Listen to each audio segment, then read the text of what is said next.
Nagkatensyon ng salakay ng mga pulis ang bahay na mag-amang sina Armando at Joseph Marpuri na ginagawa umanong drug den sa Iriga, Camarines Sur. Nahirapan silang palabasin ang mga nasa loob ng bahay. Pero sa huli nagtagumpay din ang mga operatiba at inaresto ang mag-amang Marpuri at tatlong iba pang sina Jordan Ibarrientos, Eric Puno at si Jomar Buwasan. May mga nakita rin pakete ng hinihinalang shabu sa iba't ibang bahagi ng bahay at sa bulsa ni Ibarrientos. Hindi yan sa akin. Hindi yan sa'yo? Bakit po napunta sa bulsa ninyo? Hindi ko po alam. Ang alam ko po nakalagay lang dyan sa bulsa ko. Yung lisensya ko lang po sa yung ano. Saka yung... SSID. Ayon sa mga pulis, ang mag-amang Marpuri ay kasama sa drug watch list ng lungsod at inireklamo na sa Citizens Complaint Hotline 8888. Pero ang mag-ama, itinuro si Ibarrientos na nagbabagsak umano ng droga sa kanila. Yung mga na-consult sa inyo po yun dito sa bahay niyo? Sir?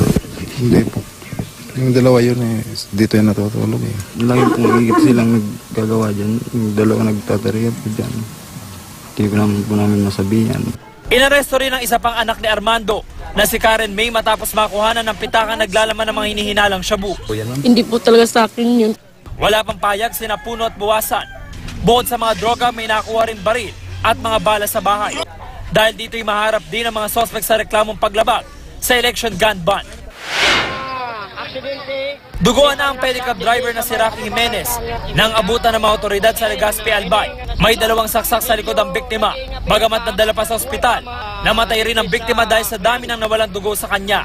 Inaalam pa kung sino ang salarin sa krimen at kung ano ang posibleng motibo. Para sa unang balita, James Agustin, reporting.